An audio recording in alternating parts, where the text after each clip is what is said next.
السلام علیکم ورحمۃ اللہ وبرکاتہ۔ شہر کے سب سے بڑے سرجن کے پاس ایک ایمرجنسی کیس آیا۔ مریض بے ہوش تھا اور اس کے پیٹ سے خون رس رہا تھا۔ سرجن نے جیسے ہی پیٹ چاک کیا، اندر کوئی زخم نہیں تھا، بلکہ انتڑیوں کے درمیان ایک پلاسٹک کی چھوٹی سی بوتل رکھی ہوئی تھی۔ سرجن نے پسینہ پونچھتے ہوئے وہ بوتل کھولی تو اس میں سے ایک پرچی تھی جس پر سرجن کی اپنی بیٹی کا نام اور ایک پتہ لکھا تھا، اور نیچے سرخ روشنائی سے درج تھا: اگر تم نے اس مریض کو بچا لیا تو تمہاری بیٹی۔ شہر کے وسط میں واقع وہ عظیم الشان شفا خانہ اپنی بے مثال سہولیات اور جدید ترین طریقہ علاج کے باعث پورے ملک میں شہرت رکھتا تھا۔ اس شفا خانے کی سب سے بڑی وجہ شہرت ڈاکٹر فرحان تھے، جن کے ہاتھوں میں مبینہ طور پر زندگی کی لکیریں کھینچنے کا ہنر پوشیدہ تھا۔ وہ ایک ایسے معالج تھے جن کی مہارت کے قصے طبعی دنیا میں ضرب المثل بن چکے تھے۔ رات کا پچھلا پہر تھا اور باہر آسمان پر سیاہ بادلوں کا راج تھا۔ تیز ہوا کے جھونکے شیشے کی بڑی کھڑکیوں سے کھڑکا ٹکرا کر ایک عجیب سی ہیبت ناک آواز پیدا کر رہے تھے۔ شفا خانے کی مخصوص راہداریوں میں ایک عجیب سی خاموشی اور اداسی کا راج تھا، جہاں زندگی اور موت کے درمیان ہر لمحہ ایک نئی جنگ لڑی جاتی ہے۔ عملِ جراحی، وہ مخصوص اور انتہائی حساس کمرہ جہاں عام لوگوں کا داخلہ قطعی ممنوع تھا، آج بھی روشن تھا۔ تیز اور سفید روشنیوں کے نیچے ہر چیز انتہائی صاف اور جراثیم سے پاک تھی۔ ڈاکٹر فرحان اپنے مخصوص سبز لباس میں ملبوس تھے۔ ان کے چہروں پر ایک سرد مہری اور بلا کا اعتماد تھا۔ وہ اپنے ماتحت کام کرنے والے عملے کو انتہائی سختی اور نظم و ضبط سے ہدایات جاری کر رہے تھے۔ ان کی آنکھوں میں ایک ایسی چمک تھی جو ان کی برسوں کی ریاضت اور ان گنت کامیاب علاجوں کا نتیجہ تھی۔ ان کے نزدیک انسانی جسم محض ایک گوشت کا لوتھڑا اور پیچیدہ نظام تھا، جسے وہ اپنی انگلیوں کی معمولی سی جنبش سے ٹھیک کرنے پر مکمل عبور رکھتے تھے۔ ان کی زندگی ایک روبوٹ کی طرح گزر رہی تھی، جس میں جذبات کی کوئی خاص جگہ نہیں تھی، سوائے ان کی اس اکلوتی بیٹی کے جو ان کی کل کائنات تھی۔ بیٹی کی مسکراہٹ ہی وہ واحد چیز تھی جو اس انتہائی مصروف اور سرد مزاج انسان کے دل میں حرارت پیدا کر رہی تھی۔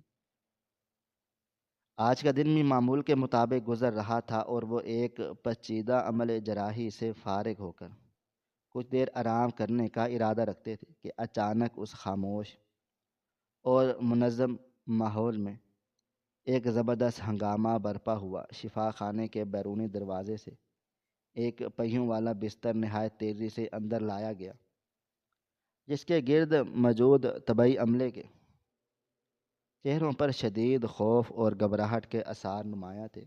بستر پر ایک ایسا شخص موجود تھا جس کی حالت دیکھ کر تجربہ کار افراد کے بھی رونگٹے کھڑے ہو جائیں۔ اس کے پورے جسم پر خون ہی خون تھا اور لباس کی اثر رنگت پہچاننا ناممکن ہو چکا تھا۔ چہرے پر ایک موٹا کپڑا بندھا ہوا تھا، جس کی وجہ سے اس کے خد و خال قطعی طور پر ناقابل شناخت تھے۔ اس شخص کے پیٹ سے خون کا ایک ایسا فوارہ ابھر رہا تھا جسے روکنے کی تمام تر ابتدائی کوششیں ناکام ہو چکی تھیں۔ فرش پر گرنے والے خون کے قطرے اس طویل سرخ لکیر بناتے جا رہے تھے۔ صورتحال کی نزاکت کو بھانپتے ہوئے ماتحت عملے نے فوراً ڈاکٹر فرحان کی طرف دیکھا، جو اپنے معمول کے مطابق انتہائی پرسکون تھے۔ انہوں نے بغیر کسی گھبراہٹ کے مریض کو فوراً جراحی کی میز پر منتقل کرنے کا حکم جاری کر دیا۔ ان کے لیے یہ کوئی نیا منظر نہیں تھا۔ انہوں نے اپنی زندگی میں موت کو کئی بار اتنے ہی قریب سے شکست دی تھی۔ کمرے کی تیز روشنیاں سیدھی مریض کے خون آلود پیٹ پر مرکوز کر دی گئیں، اور دیگر تمام آلات جو جسمانی حالت کو ماپنے کے لیے استعمال ہوتے ہیں، انہیں مریض کے جسم کے ساتھ منسلک کر دیا گیا۔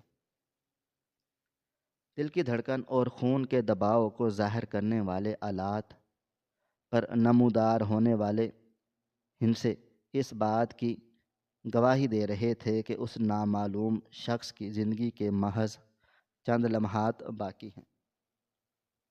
وقت تیزی سے ریت کی طرح مٹھی سے پھسل رہا تھا۔ ڈاکٹر فرحان اپنے ہاتھوں کو مخصوص جراثیم کش محلول سے صاف کیا، اپنے ہاتھوں پر مخصوص دستانے چڑھائے اور اپنے تیز دھار آلے کو مضبوطی سے تھام لیا۔ ان کی نظریں مکمل طور پر مریض کے پیٹ پر موجود اس گہرے زخم پر مرکوز تھیں جہاں سے مسلسل خون بہہ رہا تھا۔ انہوں نے اپنے ارد گرد موجود وافر افراد کو خاموش رہنے اور اپنے کام پر توجہ مرکوز کرنے کی تاکید کی۔ ان کا ذہن تیزی سے ان تمام ممکنہ وجوہات کا جائزہ لے رہا تھا جن کی وجہ سے اتنا زیادہ خون بہہ سکتا تھا۔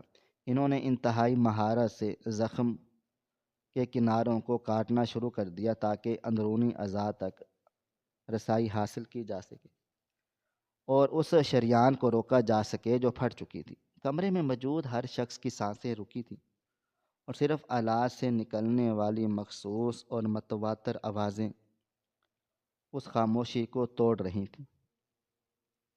ڈاکٹر فرحان کے ساتھ نہایت تیزی اور نفاست سے حرکت کر رہے تھے۔ ان کا خیال تھا کہ شاید کسی تیز دھار آلے سے حملہ کیا گیا ہے، اس نے اندرونی اعضاء کو بری طرح سے نقصان پہنچا دیا ہے۔ لیکن جیسے ہی انہوں نے پیٹ کے اندرونی حصے کو مکمل طور پر کھولا تو ان کی آنکھیں حیرت سے پھیل گئیں۔ ان کے برسوں کے تجربے اور طبی علم نے انہیں جو کچھ سکھایا تھا وہ سب اس منظر کے سامنے بے معنی ہو کر رہ گیا۔ پیٹ کے اندر کوئی بھی عضو کٹا ہوا نہیں تھا، نہ ہی کوئی شریان پھٹی تھی اور نہ ہی کسی قسم کا اندرونی زخم کا کوئی نام و نشان تھا۔ آنتوں اور معدے کے درمیان خون کے لوتھڑوں میں لتھڑی ہوئی ایک انتہائی غیر متعلقہ اور عجیب و غریب شے موجود تھی۔ یہ ایک چھوٹی سی شفاف پلاسٹک کی بوتل تھی جسے انتہائی مہارت سے انسانی جسم کے اندر چھپایا گیا اور باہر سے زخم کو اس طرح بنایا گیا کہ خون مسلسل بہتا رہے۔ یہ منظر اتنا غیر فطری اور خوفناک تھا کہ ڈاکٹر فرحان کے ہاتھ پہلی بار کانپ اٹھے اور ان کے ماتھے پر سرد پسینے کے قطرے نمودار ہونے لگے جو ان کی آنکھوں کے گرد موجود حفاظتی شیشے پر گر رہے تھے۔ انہوں نے اپنے ماتحتوں کو پیچھے ہٹنے کا اشارہ کیا اور انتہائی حفاظت سے اور احتیاط سے اپنے خون آلود دستانوں کے ساتھ بوتل کو مریض کے جسم سے باہر نکالا۔ بوتل کا ڈھکن نہایت سختی سے بند تھا اور اس کے اندر ایک کاغذ کا ٹکڑا صاف دکھائی دے رہا تھا۔ ڈاکٹر فرحان کے دل کی دھڑکن اب مریض کے دل کی دھڑکن سے زیادہ تیز ہو چکی تھی۔ اس کا دل و دماغ اس ناقابل فہم صورتحال کو سمجھنے سے قاصر تھا۔ یہ کوئی عام طبی مسئلہ نہیں تھا بلکہ ایک گہری اور خوفناک سازش معلوم ہو رہی تھی۔ انہوں نے کپکپاتے ہوئے ہاتھوں سے بوتل کا ڈھکن کھولا اور اس میں موجود کاغذ کی پرچی کو باہر نکالا۔ پرچی قدرے نم ہو چکی تھی لیکن اس پر لکھی ہوئی تحریر انتہائی واضح اور خونی رنگ کی روشنائی سے لکھی گئی تھی۔ جیسے ہی ان کی نظریں اس پرچی کے ابتدائی الفاظ پر پڑی، ان کے پیروں تلے سے زمین نکل گئی۔ ان کے دماغ میں ایک زوردار دھماکہ ہوا اور ارد گرد کی تمام آوازیں ان کے لیے معدوم ہو گئیں۔ پرچی پر ان کی اکلوتی بیٹی کا نام اور ایک ایسا پتہ درج تھا جو شفا خانے کے ہی ایک انتہائی ویران اور متروک حصے کا، جہاں برسوں سے کوئی نہیں گیا تھا۔ اس کے نیچے نہایت ظالمانہ اور شفاقانہ انداز میں یہ پیغام درج تھا کہ اگر تم نے اس مریض کو بچا لیا اور اس کی سانسیں بحال ہو گئیں تو تمہاری بیٹی کو ہمیشہ ہمیشہ کے لیے موت کی نیند سلا دیا جائے گا۔ یہ الفاظ ڈاکٹر فرحان کے سینے میں کسی خنجر کی طرح پیوست ہو گئے۔ ان کی نظروں کے سامنے اپنی معصوم بیٹی کا وہ ہنستا مسکراتا ہوا چہرہ گھومنے لگا۔ وہ شخص جو چند لمحوں پہلے تک خود کو طاقتور اور زندگی بخشنے والا سمجھتا تھا، اب پوری طرح سے ٹوٹ چکا تھا۔ اس کے ہاتھ میں موجود وہ کاغذ کا ٹکڑا اور اس کی تمام تر مہارت، قابلیت اور غرور کو خاک میں ملا چکا تھا۔ اسے اب مریض کے پیٹ سے بہتے ہوئے خون سے کوئی خاص دلچسپی نہیں تھی۔ اس کے کانوں میں اب آلات کی آوازیں نہیں تھیں بلکہ اپنی بیٹی کی خالی چیخیں گونج رہی تھیں۔ کمرے میں موجود دیگر افراد ڈاکٹر فرحان کی اس اچانک اور پر اسرار خاموشی اور ساکت پر حیران اور پریشان تھے۔ وہ نہیں جانتے تھے کہ اس پرچی پر ایسا بھی کیا لکھا ہے جس نے اس کے انتہائی پر اعتماد اور ماہر معالج کو پتھر کا مجسمہ بنا دیا ہے۔ ایک ماتحت نے آگے بڑھ کر ان کی توجہ حاصل کرنے کی کوشش کی اور مریض کے گرتے ہوئے خون کے دباؤ کے بارے میں آگاہ کیا، لیکن ڈاکٹر فرحان کے لیے یہ الفاظ اب کوئی معنی نہیں رکھتے تھے۔ ان کا ذہن ایک شدید اور خوفناک کشمکش کا شکار ہو چکا تھا۔ ایک طرف اس کا وہ حلف تھا جو اس نے انسانی جان بچانے کے لیے اٹھایا تھا، اور اس کے سامنے میز پر موت و حیات کی کشمکش میں مبتلا ایک نامعلوم انسان تھا جس کی جان بچانا اس کا اولین فرض تھا، اور دوسری طرف اس کے اپنے جگر کا ٹکڑا اس کی پیاری بیٹی تھی جس کی زندگی اب اس کے ایک فیصلے پر منحصر تھی۔ اگر وہ اپنا فرض نبھاتا ہے تو وہ اپنے ہی ہاتھوں سے اپنی بیٹی کا قاتل بن جائے گا، اور اگر وہ بیٹی کو بچانے کے لیے اس مریض کو جان بوجھ کر مرنے دیتا ہے تو وہ اپنے ضمیر اور اپنے پیشے کا مجرم بن جائے گا۔ یہ ایک ایسی اذیت ناک اور دل دہلا دینے والی صورتحال تھی جس نے اس کی روح کو چھلنی کر دیا۔ اس کی آنکھوں کے سامنے اندھیرا چھانے لگا اور اس کے ہاتھ پاؤں شل ہونے لگے۔ اسے یوں محسوس ہو رہا تھا جیسے اس کے گلے میں کسی آہنی پھندا ڈال کر اسے کسنا شروع کر دیا ہے۔ اس نے بے بسی کے عالم میں چھت کی جانب دیکھا جیسے وہ آسمان سے کوئی مدد مانگ رہا ہو، لیکن وہاں صرف سرد اور بے حس روشنیاں تھیں۔ اس کا دل خون کے آنسو رو رہا تھا۔ اس کا علم، اس کی دولت، اس کی شہرت، سب کچھ اس وقت ریت کے ذروں کی طرح اس کے ہاتھوں سے اڑ چکا تھا، اور وہ وہاں کھڑا اس دنیا کا سب سے کمزور انسان محسوس ہو رہا تھا۔ وہ ایک مشہور مسیحا تھا، لیکن اس وقت وہ صرف ایک بے بس باپ تھا۔ ڈاکٹر فرحان کے ہاتھ میں موجود وہ خونی پرچی محض ایک کاغذ کا ٹکڑا نہیں تھی، بلکہ ان کی پوری زندگی کی کمائی، ان کے اصولوں، ان کے غرور اور ان کی مسیحائی موت کا پروانہ تھی، جس پر نہایت شفافیت سے ان کی روح کو کچل دینے والا پیغام درج تھا۔ ان کی آنکھوں کے سامنے وہ سرخ روشنائی سے لکھے گئے الفاظ کسی زہریلے سانپ کی طرح پھن پھیلائے کھڑے تھے، اور ان کے دماغ کی تمام رگیں کسی شدید دباؤ کے تحت پھٹنے کے قریب پہنچ چکی تھی۔ وہ عملے جراحی کا کمرہ جو کچھ دیر پہلے تک ان کے لیے ایک عبادت گاہ کا درجہ رکھتا تھا، جہاں ایک خدا ترس مسیحا کے طور پر انسانی جانوں کو موت کے منہ سے نکال لانے کا معجزہ انجام دیا کرتے تھے، اب انہیں وہ ایک محب مسخ خانہ اور ایک خوفناک قربان گاہ محسوس ہونے لگا، جہاں ان سے ان کی سب سے قیمتی متاع، ان کی اکلوتی بیٹی کی زندگی کے بدلے ایک نامعلوم اور بے ہوش انسان کی قربانی مانگی جا رہی تھی۔ ان کے کانوں میں مریض کے دل کی دھڑکن کو ماپنے والے برقی آلے سے نکلنے والی متواتر آوازیں کسی ہتھوڑے کی طرح ان کے اعصاب پر ضربیں لگا رہی تھی، اور ہر آواز کے ساتھ انہیں یوں محسوس ہو رہا تھا جیسے ان کی بیٹی کی زندگی کا ایک لمحہ کم ہو رہا ہے۔ ان کی نظریں اب اس نامعلوم مریض کے چہرے پر جمی ہوئی تھیں، جس کا چہرہ اب تک ایک موٹے کپڑے سے ڈھکا تھا، جس کے پیٹ سے اب بھی مسلسل خون رس رہا تھا۔ ان کا طبعی ضمیر اور وہ حلف جو انہوں نے اپنی تعلیم کے اختتام پر اٹھایا تھا، اندر سے چیخ چیخ کر انہیں ان کے فرض کی یاد دلا رہا تھا کہ ایک معالج کے لیے اس کے سامنے پڑا ہوا مریض ہی اس کی کل کائنات ہونا چاہیے، اور اس کی جان بچانا اس کا اولین اور آخری فرض ہے۔ لیکن ایک باپ کا دل اور اس کی ممتا سے بھری روح ان تمام اصولوں اور حلف ناموں کو روند کر صرف اور صرف اپنی اس معصوم بیٹے کی حفاظت کے لیے تڑپ رہی تھی، جس نے ابھی اس دنیا کی بہاریں بھی پوری طرح سے نہیں دیکھی تھی۔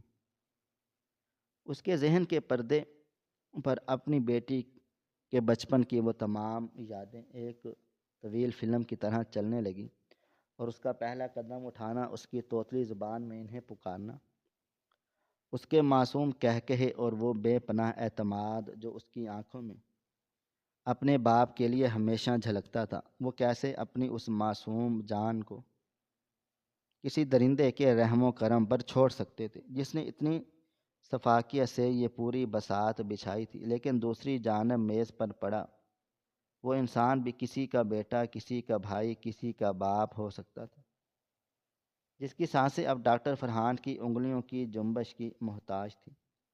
یہ ایک ایسی اذیت ناک کشمکش کہ جس نے ڈاکٹر فرحان کے پورے وجود کو لرزا کر رکھ دیا۔ ان کے ماتھے پر ابھرنے والے پسینے کے قطرے اب ان کی آنکھوں کے گرد موجود حفاظتی شیشے کو دھندلا رہے تھے، لیکن انہیں اس کی کوئی پرواہ نہیں تھی۔ ان کے ارد گرد کھڑا طبعی عملہ اس کی اس غیر معمولی خاموش اور ساکت حالت پر شدید پریشانی اور گھبراہٹ کا شکار ہو چکا تھا۔ ان کے سب سے قابل اعتماد معاون نے آگے بڑھ کر نہایت ادب اور عاجزی سے انہیں صورتحال کی نزاکت سے آگاہ کیا اور بتایا کہ مریض کے جسم سے خون اتنی تیزی سے بہہ رہا ہے کہ اگر اگلے چند لمحوں میں اس کے بہاؤ کو نہ روکا گیا تو اس کی کٹی ہوئی شریانوں کو نہ جوڑا گیا تو مریض کی جان بچانا قطعی طور پر ناممکن ہو جائے گا۔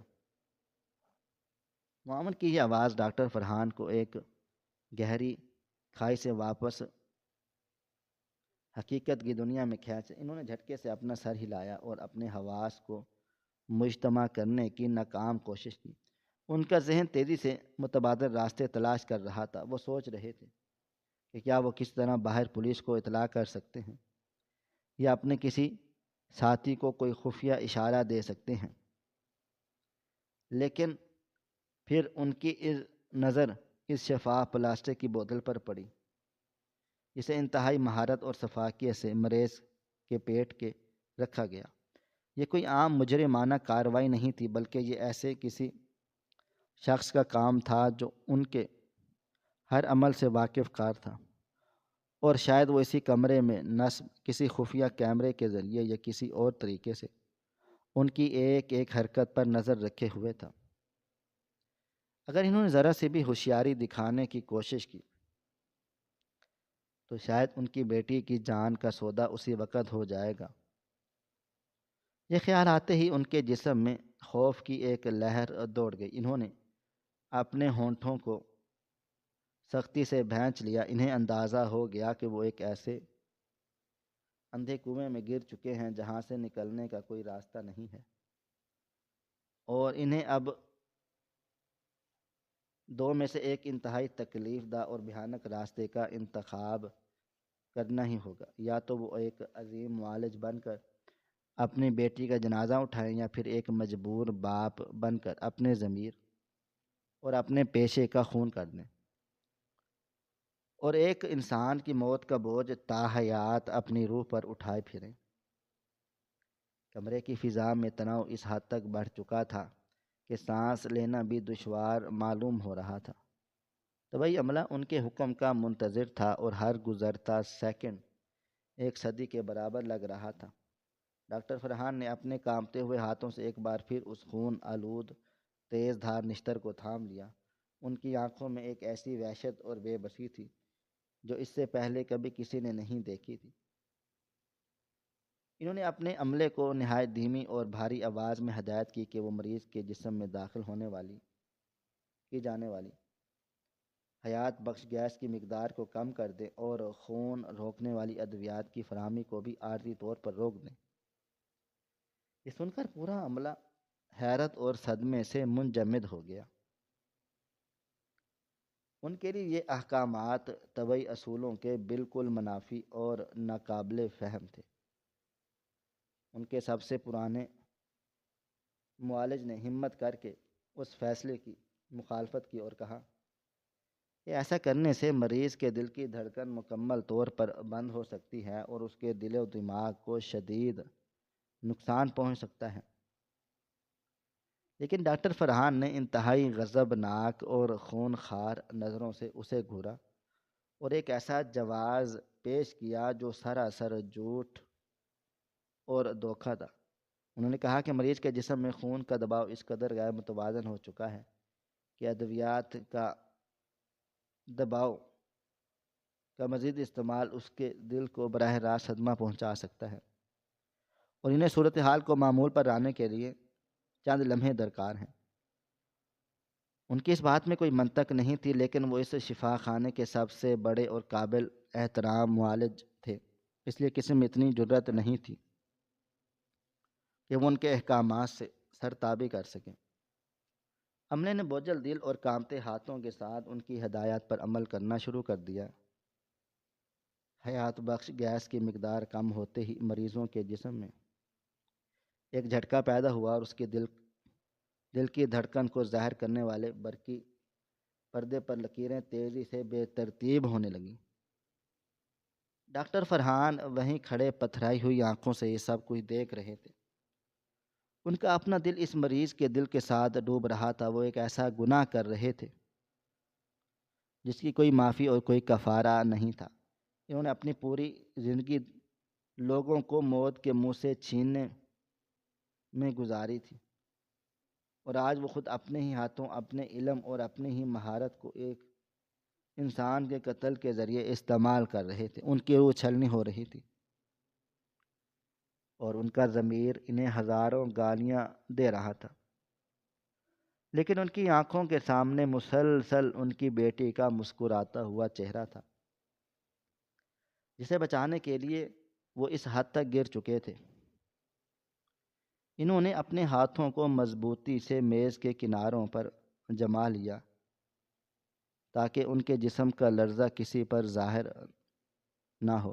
برقی آلے سے نکلنے والی آواز اب ایک متواتر اور تیز بیپ میں تبدیل ہو چکی تھی، جو اس بات کا واضح اعلان تھی کہ مریض کا دل آخری ہچکولے کھا رہا ہے۔ عملہ مکمل طور پر بے بس تھا اور سب ڈاکٹر فرحان کی طرف دیکھ رہے تھے کہ شاید اب وہ کوئی معجزہ دکھائیں گے اور اس گرتی ہوئی دیوار کو تھام لیں گے۔ لیکن ڈاکٹر فرحان نے کوئی حرکت نہیں کی۔ انہوں نے صرف اپنی آنکھیں بند کر لیں اور اپنے ہونٹوں میں کچھ بڑبڑانے لگے۔ شاید وہ اس نامعلوم مریض سے معافی مانگ رہے تھے یا اپنے خدا سے اپنے سنگین گناہ کی بخشش طلب کر رہے تھے۔ وقت کا پہیہ جیسے تھم سا گیا تھا اور پھر ایک اچانک اور طویل خاموشی نے پورے کمرے کو اپنی لپیٹ میں لے لیا۔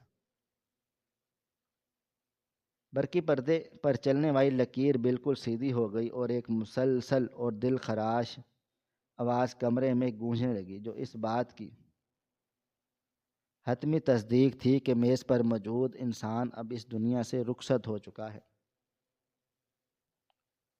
ڈاکٹر فرحان نے اپنے بند کیے ہوئے نتنوں سے ایک لمبی اور سرد آہ خارج کی اور اپنی آنکھیں کھولیں۔ ان کے سامنے اس مریض کا بے جان جسم پڑا تھا جس کی موت کے وہ واحد اور براہ راست ذمہ دار تھے۔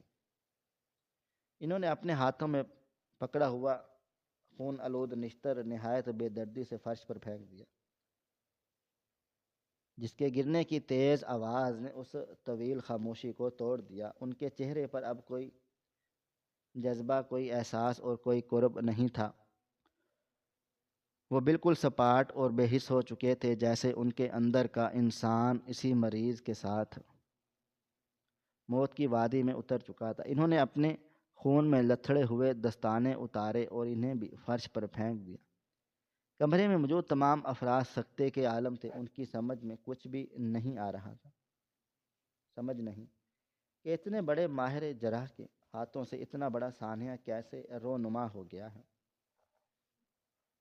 ڈاکٹر فرحان نے کسی کی طرف دیکھے بغیر اور کسی سوال کا جواب دیے بغیر کمرے کے دروازے کی طرف قدم بڑھا دیے۔ ان کی چال میں ایک عجیب سی لڑکھڑاہٹ تھی، لیکن ان کی منظر بالکل واضح تھی۔ انہیں اب اس ویران اور متروک تہہ خانے کی طرف جانا تھا جس کا پتہ اس منحوس پرچی پر لکھا تھا۔ وہ نہایت تیزی سے راہداریوں کو عبور کر رہے تھے اور ان کے دل و دماغ میں صرف ایک ہی دھن سوار تھی کہ انہیں کسی بھی قیمت پر اپنی بیٹی کو اس درندے کے چنگل سے آزاد کرانا ہے جس نے ان سے اتنا بھیانک انتقام لیا تھا۔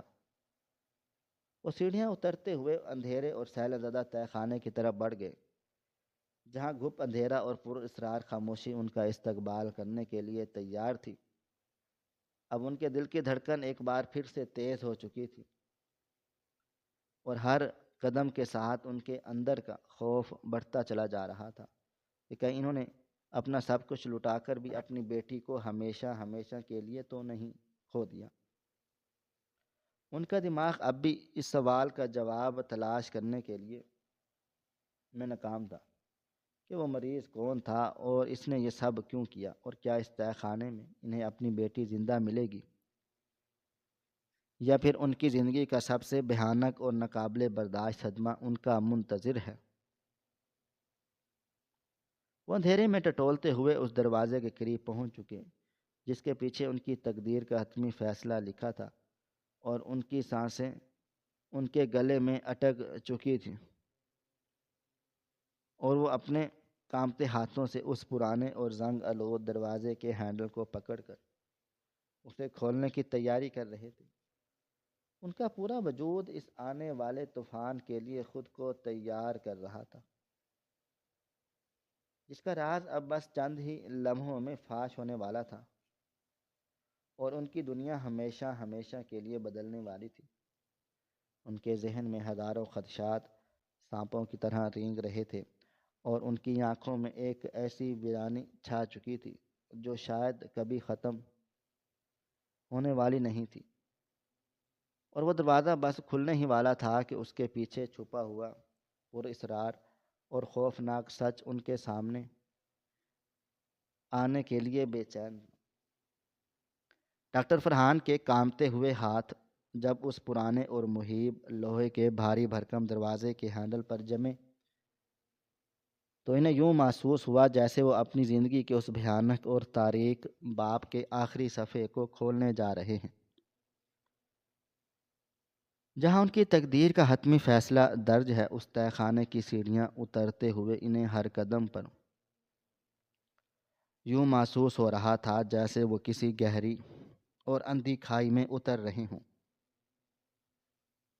جہاں سے واپسی کا کوئی بھی راستہ نہیں ہے۔ راہداری کی دیواروں پر جمی ہوئی کائی اور سیلن کی مخصوص بدبو ان کے نتنوں سے ٹکرا کر ان کے دل و دماغ کو مفلوج کر رہی تھی، اور ان کے اپنے جوتوں کی آواز اس خاموشی میں کسی دھماکے کی طرح گونج کر ان کے خوف میں اضافہ کر رہی تھی۔ ڈاکٹر فرحان کا پورا وجود پسینے میں شرابور تھا، اور ان کے دل کی دھڑکن ان کے اپنے کانوں میں ڈھول کی طرح بج رہی تھی۔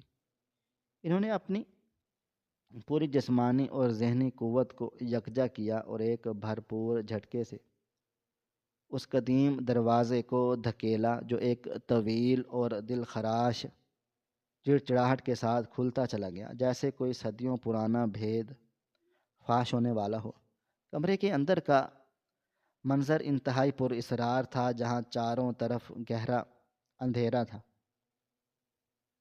اور صرف درمیان میں ایک برقی سکرین سے نکلنے والی نیلی اور سرد روشنی پورے ماحول کو ایک ہیبت ناک رنگ دے رہی تھی۔ ڈاکٹر فرحان کی نظریں کسی پاگل کی طرح کمرے کے ہر کونے کا طواف کرنے لگیں۔ وہ اپنی بیٹی زوہا کو پکارنا چاہتے تھے، اسے سینے سے لگانا چاہتے تھے اور اسے اس جہنم سے نکال کر لے جانا چاہتے تھے، لیکن ان کی آواز ان کے خشک اور لرزتے ہوئے حلق میں ہی پھنس کر رہ گئی، اور ان کا دماغ بری طرح الجھا ہوا تھا۔ کیا وہ واقعی ان کی معصوم بیٹی اس گندی اور تاریک جگہ پر ہو سکتی ہے؟ سکرین کے عین سامنے لکڑی کی ایک کرسی رکھی تھی جس کی پشت ڈاکٹر فرحان کی طرف تھی، اور اس پر کسی انسانی وجود کا سایہ لرزتا ہوا دکھائی دے رہا تھا، جس نے ڈاکٹر فرحان کے دل کی دھڑکنوں کو ایک بار پھر بے ترتیب کر دیا تھا۔ ان کے قدم اب من بھر کے اور بھاری ہو چکے تھے، اور ان کے جسم کا جوڑ خوف سے تھر تھر کانپ رہا تھا، لیکن وہ اپنی بیٹی کی بے پناہ محبت میں کھینچے چلے جا رہے تھے، جیسے کوئی مجبور انسان اپنی موت کی طرف بڑھتا ہے۔ جیسے ہی اس نے اس کرسی کے بالکل قریب پہنچے اور اسے گھمانے کی کوشش کی، اور ان کے سینے سے ایک ایسا درد اٹھا جیسے کسی نے براہ راست ان کے دل پر برچھی ماری ہو۔ کرسی پر ان کی بیٹی زوہا اس حالت میں بندھی تھی جیسے اس دھوکے باز ویڈیو میں دیکھا جا سکتا تھا۔ اس کے چہرے پر وہی بے بسی اور آنکھوں میں وہی وحشت تھی، لیکن جیسے ہی ڈاکٹر فرحان نے دیوانگی کے عالم میں اسے چھونے اور اس کے بندھن کھولنے کے لیے اپنا ہاتھ آگے بڑھائے تو اس کا ایک خالی فضا میں لہراتا ہوا گزر گیا۔ وہ کوئی جیتا جاگتا گوشت پوست کا انسان نہیں تھا، بلکہ وہ ایک نہایت جدید اور پیچیدہ برقی شعاؤں کا عکس، یعنی ایک خیالی حیولہ تھا جسے اس مہارت سے تیار کیا گیا کہ انسانی آنکھ اسے پہچاننے سے مکمل طور پر دھوکہ کھا جائے۔ ڈاکٹر فرحان کا سر تیزی سے چکرانے لگا، اور ان کے پیروں نے ان کے جسم کا بوجھ اٹھانے سے انکار کر دیا، اور وہ ایک کٹے ہوئے درخت کی طرح فرش پر گر گئے۔ ان کی آنکھوں کے سامنے اندھیرا چھانے لگا۔ اسی لمحے خاموش اور مہیب کمرے میں ایک زوردار اور طویل قہقہہ گونجا، جس نے ڈاکٹر فرحان کی روح تک کو لرزا کر رکھ دیا۔ وہ قہقہہ کمرے کی پتھریلی دیواروں سے ٹکرا کر ایک ایسی باز گشت پیدا کر رہا تھا جیسے ہزاروں شیاطین، سینکڑوں شیاطین ایک ساتھ ہنس رہے ہوں۔ کمرے کے گوشوں میں نصب خفیہ آلات سے ایک جانی پہچانی مگر برف کسی طرح سرد اور کاٹنے والی آواز ابھری، جس نے ڈاکٹر فرحان کے پورے وجود کو منجمد کر دیا۔ وہ آواز اسی مریض کی تھی جسے وہ کچھ دیر پہلے اپنی تمام تر پیشہ ورانہ مہارت کو بالائے طاق رکھتے ہوئے آپریشن کے اس کمرے کی سرد میز اور مردہ اور بے جان چھوڑ کر آئے تھے۔ اسکرین پر اچانک ایک نئی تصویر نمودار ہوئی، جس میں وہی مریض اب ایک پرتعیش کمرے میں نہایت سکون سے بیٹھا ایک شربت کے گھونٹ پی رہا تھا۔ اس کے چہرے پر ایک فاتحانہ مسکراہٹ تھی جو ڈاکٹر فرحان کے لیے کسی تازیانے سے کم نہ تھی۔ اس شخص نے نہایت دھیمی اور گہری آواز میں بولنا شروع کر دیا کہ ڈاکٹر صاحب، آپ کو جان کر یہ شاید اپنی زندگی کا سب سے بڑا صدمہ پہنچے گا کہ جس شخص کو آپ نے ایک مجرمانہ غفلت اور جان بوجھ کر کی گئی سازش کے تحت موت کے گھاٹ اتار دیا، وہ دراصل مرا ہی نہیں تھا۔ میں نے ایک ایسی نایاب دوا استعمال کی تھی جو عارضی طور پر انسانی سانسوں اور دل کی حرکت کو اس حد تک سست کر دیتی ہے کہ جدید ترین مشینیں بھی اسے پہچاننے میں ناکام ہو جاتی ہیں، اور آپ کا وہ ضمیر جو برسوں کی لالچ اور دکھاوے کے بوجھ تلے دب کر اپنی ہی حس کھو چکا تھا، اس دھوکے کو پہچاننے کی جرت نہ کر سکا۔ اب وہ آواز مزید بلند اور غضبناک ہو چکی، جس میں برسوں کا جمع شدہ غصہ اور نفرت صاف جھلک رہی تھی۔ اس شخص نے اپنی بات جاری رکھتے ہوئے کہا، ڈاکٹر صاحب اپنی یادداشت پر تھوڑا سا زور ڈالیں اور آج سے 5 سال پہلے اس طوفانی اور کالی رات کو یاد کریں جب ایک غریب اور بے بس باپ اپنی 8 سالہ زخمی بیٹی کو اپنی گود میں اٹھائے آپ کے عالی شان ہسپتال کی دہلیز پر پہنچا۔ اس بچی کا جسم خون میں لت پت تھا اور وہ درد سے تڑپ رہی تھی۔ اس بچی کا جرم صرف یہ تھا کہ وہ ایک غریب گھر میں پیدا ہوئی تھی۔ اس کا باپ ایک مزدور تھا جس کے پاس آپ کی وہ بھاری فیسیں ادا کرنے کے پیسے نہیں تھے جو آپ نے اپنی آسائشوں اور محل نما گھروں کے لیے مقرر کر رکھی تھی۔ آپ نے اس رات اس بچی کا علاج کرنے سے صرف اس لیے انکار کر دیا کیونکہ اس کا باپ آپ کی جیب نہیں بھر سکا تھا، اور وہ معصوم بچی آپ کے سنگ دلانہ انکار کے باوجود اسی ہسپتال کے ٹھنڈے فرش پر ایڑیاں رگڑ رگڑ کر جان دے گئی۔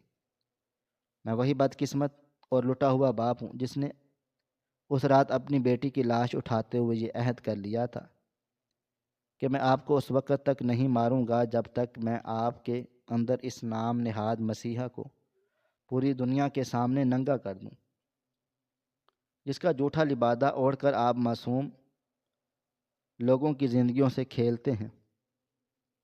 ڈاکٹر فرحان کا سانس پھولنے لگا اور ان کی آنکھوں کے سامنے ماضی کے وہ تمام مناظر گھومنے لگے جب انہوں نے غریبوں کی بے بسی کا مذاق اڑایا تھا اور ان کا ذہن مفلوج ہو چکا تھا۔ وہ خود کو دنیا کا سب سے حقیر انسان محسوس کر رہے تھے۔ ان کی بیٹی زوہے تو کبھی اغوا ہوئی ہی نہیں تھی، وہ تو اپنے گھر کے محفوظ کمرے میں گہرے نیند سو رہی تھی، لیکن ڈاکٹر فرحان نے ایک جھوٹی دھمکی اور ایک مصنوعی ویڈیو اور ایک فرضی پرچی کے ڈر سے اپنے پورے کیریئر، اپنے تمام اصولوں اور اپنی برسوں کی عزت کو ایک لمحے میں مٹی میں ملا دیا۔ اس شخص نے ایک سرد بری آہ بھری اور کہا، میرا مقصد کسی معصوم کو نقصان پہنچانا ہرگز نہیں تھا، کیونکہ میں جانتا ہوں کہ اولاد کے کھونے کا دکھ کیا ہے۔ اس لیے میں نے آپ کی بیٹی کو ہاتھ تک نہیں لگایا، بلکہ یہ سب ایک ایسا ڈرامہ تھا جس کا ایک ایک منظر آپ کی اصلیت کو بے نقاب کرنے کے لیے برسوں کی محنت سے ترتیب دیا گیا تھا۔ آپ نے اپنی بیٹی کی زندگی بچانے کے لیے کیسے انسان کو مارنے میں ایک سیکنڈ بھی دیر نہیں کی، جس کا آپ کو نام تک معلوم نہیں تھا۔ آپ کی وہ تمام ویڈیوز جن میں آپ مریض کو جان بوجھ کر زہر کا انجیکشن لگا رہے ہیں اور آکسیجن کی فراہمی بند کر رہے ہیں، وہ اس وقت دنیا کے کونے کونے میں براہ راست دکھائی جا چکی ہے، اور سوشل میڈیا کے ذریعے لاکھوں لوگ آپ کے اس بھیانک چہرے کو دیکھ سکے ہیں۔ آپ کی وہ مسیحائی جس پر آپ کو ناز تھا اب ختم ہو چکی ہے، اور اب آپ کی باقی ماندہ زندگی اسی پچھتاوے کی آگ میں جلے گی جو آپ نے خود اپنے ہاتھوں سے لگائی ہے۔ ڈاکٹر فرحان کے پاس اب نہ تو کوئی صفائی تھی اور نہ ہی کوئی وہ لفظ جو اس گھپ اندھیرے میں اکیلے بیٹھے اپنی اس سلطنت کے کھنڈرات کو دیکھ رہے تھے جنہوں نے جھوٹ اور بے حسی کی بنیادوں پر کھڑی کی ہوئی تھی۔ آج انہیں پہلی بار احساس ہوا تھا کہ قدرت کا انصاف کتنا بے رحم اور کتنا مکمل ہوتا ہے۔ انہوں نے دوسروں کی بیٹیوں کو مرنے دیا تاکہ وہ اپنی دولت کے انبار بڑھا سکیں، اور آج اسی اولاد نے ان کی محبت میں ایک ایسے مقام پر لا کھڑا کر دیا جہاں وہ پوری دنیا کی نظروں میں ایک قاتل اور ایک مجرم بن چکے تھے۔ انہیں یاد آیا کہ کس طرح وہ غریبوں کو دھتکار دیتے تھے اور کس طرح ان کے نجی ہسپتال میں صرف وہی داخل ہو سکتا تھا اس کے پاس مال اور دولت ہو۔ آج قدرت نے ان سے ان سب کا بڑا غرور چھین لیا تھا، اور ان کی ڈگری، ان کا ہسپتال ان کی شہرت، سب کچھ ایک پل میں راکھ کا ڈھیر بن گیا۔ ان کے دل میں رہ کر یہ خیال آ رہا تھا کہ کاش انہوں نے اس دن غریب بچی کی جان بچا لی ہوتی تو آج انہیں یہ دن نہ دیکھنا پڑتا، لیکن گزرا ہوا وقت کبھی واپس نہیں آتا۔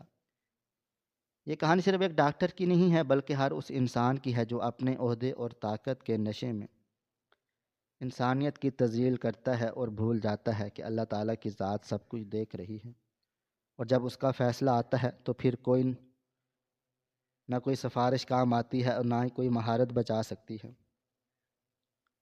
مکافات عمل ایک ایسا اٹل حقیقت ہے جو گھوم پھر کر وہیں آتی ہے جہاں سے ظلم کی ابتدا ہوئی تھی، اور ڈاکٹر فرحان جو کل تک خود کو زندگی اور موت کا مالک سمجھتے تھے، آج ایک عبرت ناک مثال بن چکے تھے۔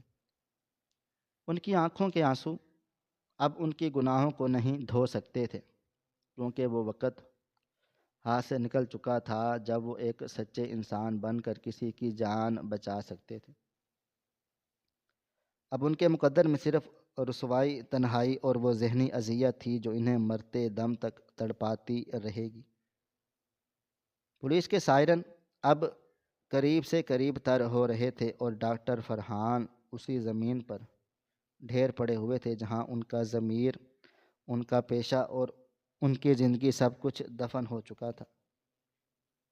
اس واقعے نے یہ پیغام دیا ہے کہ دنیا کی سب سے بڑی کامیابی بھی اسی وقت بے معنی ہے جب تک انسان کے اندر دوسروں کے لیے تڑپ اور رحم نہ ہو۔ زندگی کی اصل جیت وہ نہیں جو ہم دوسروں کو گرا کر حاصل کریں، بلکہ اصل جیت تو وہ ہے جو کسی کی جان بچا کر اور کسی کا دکھ بانٹ کر حاصل کی جائے۔ ڈاکٹر فرحان کی عبرت ناک کہانی ہم سب کے لیے ایک تعزیانہ ہے کہ ہم اپنے اندر کے انسان کو مرنے نہ دیں، ورنہ ایک دن ہم بھی اسی طرح کسی اندھیرے تہہ خانے میں اپنی ہی بربادی کا تماشا دیکھ رہے ہوں گے، جہاں روشنی کی کوئی بھی کرن باقی نہیں ہوگی۔ ہماری آج کی یہ کہانی آپ کو کیسی لگی؟ کومنٹ باکس میں اپنی رائے کا اظہار ضرور کریں، اور ہمارے چینل کو سبسکرائب ضرور کر لیں۔ شکریہ، اللہ حافظ۔